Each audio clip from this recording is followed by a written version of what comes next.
তাফসিরে বাইজাপির লেখক বলেন রিজিকের স্তর হলো 5টা। কয়টা? তার 1 নম্বর স্তর হলো রিজিকের সর্বনিম্ন স্তর হচ্ছে ধন সম্পদ, টাকা পয়সা। ধন সম্পদ, টাকা পয়সা।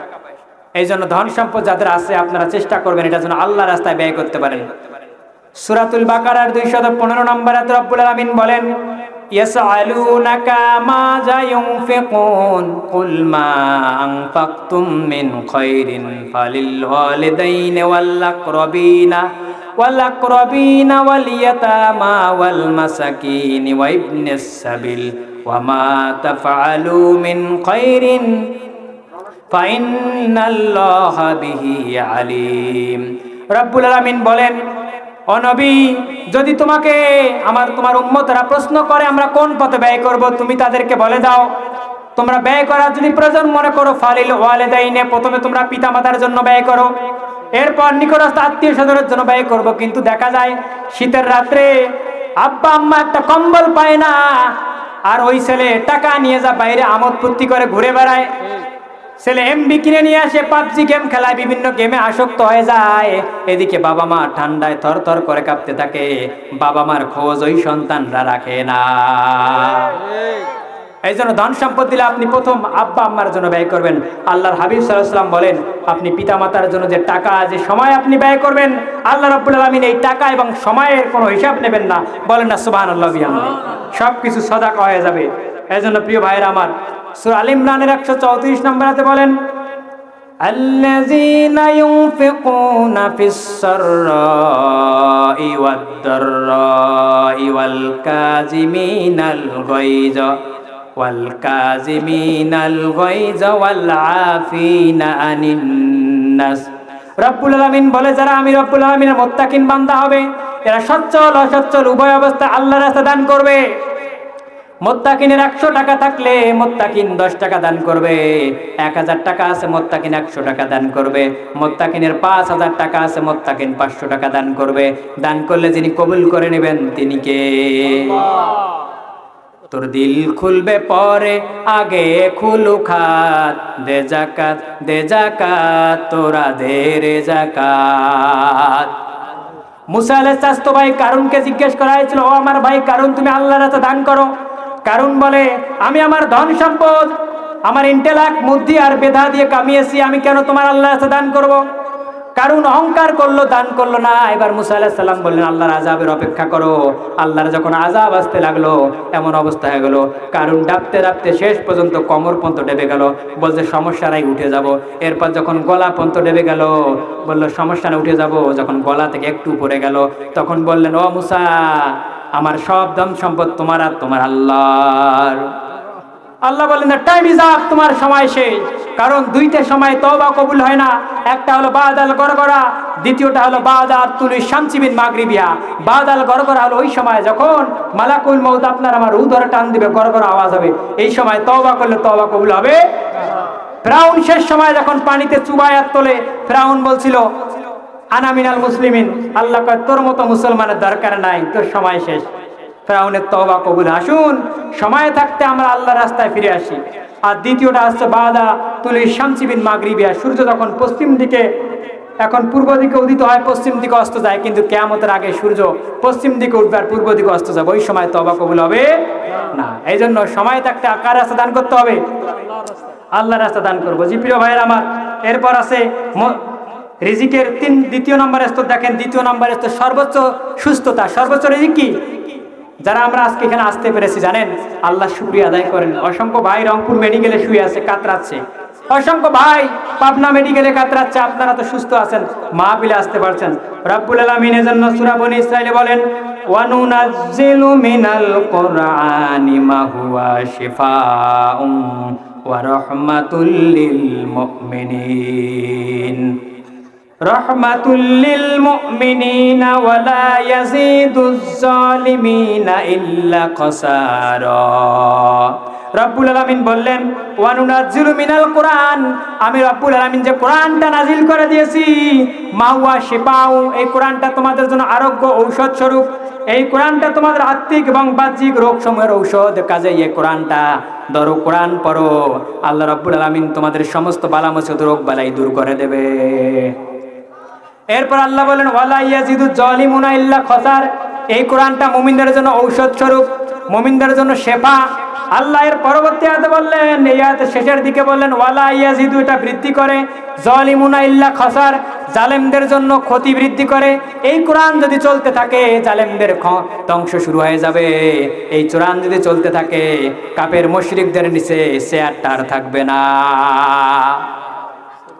এই জন্যই তো আমরা বুঝতে পারি কেন দুনিয়ার জমিনে অসংখ্য কনফারেন্স হয়, অসংখ্য প্রোগ্রাম হয়, ওই সমস্ত প্রোগ্রামে বাধা আসে না। কিন্তু কোরআনের মাহফিলে যেখানে হয় 144 জারি করা হয়, কোরআনের মাহফিলে বাধা দেওয়া হয়। এর কারণ কি? এর কারণ রব্বুল আলামিন দিয়েছেন ওয়ালা ইয়াজিদুজ জালিমিনা ইল্লা খাসার। আল্লাহ বলে কোরআন চলতে থাকলে এটা কাফেরদের জন্য ধ্বংস। জি প্রিয় ভাইয়ের আমার, আমাদের দ্বিতীয় মুফাসসির আমাদের মাঝে উপস্থিত আছেন। প্রিয় ভাই, কিছুক্ষণের মধ্যে প্রিয় ভাই মঞ্চে আসবেন, আলোচনা করবেন।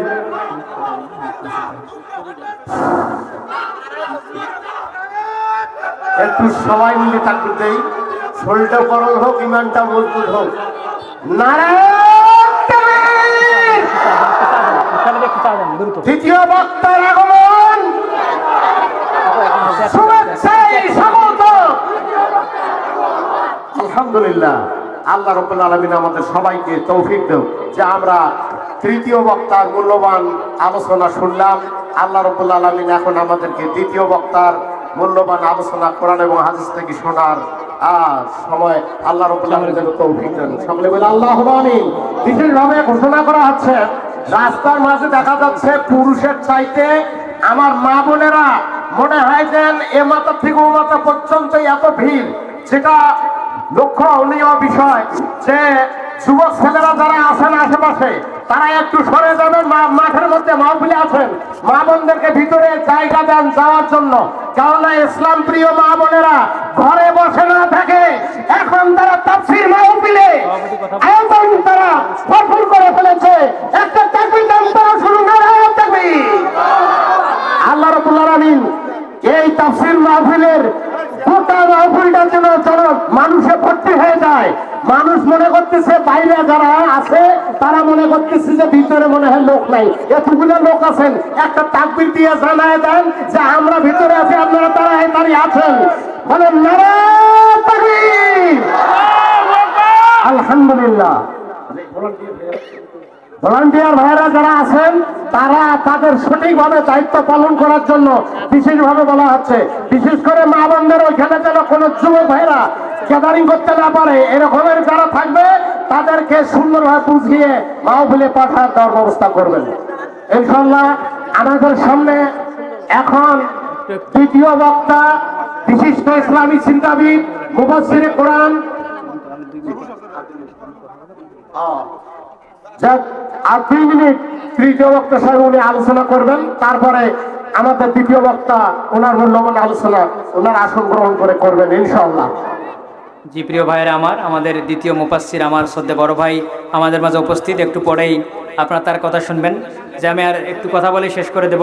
আল্লাহ রাব্বুল আলামিন সূরা বনী ইসরাঈলে বলছেন শেষের দিকে ওয়ালা ইয়াজিদুজ জালিমুনা ইল্লা খাসার। এই কোরআনটা মুমিনদের জন্য হলো শেফা, ঔষধ স্বরূপ, আর কাফেরদের জন্য এই কোরআনটা হলো ক্ষতি এবং ধ্বংসের কারণ।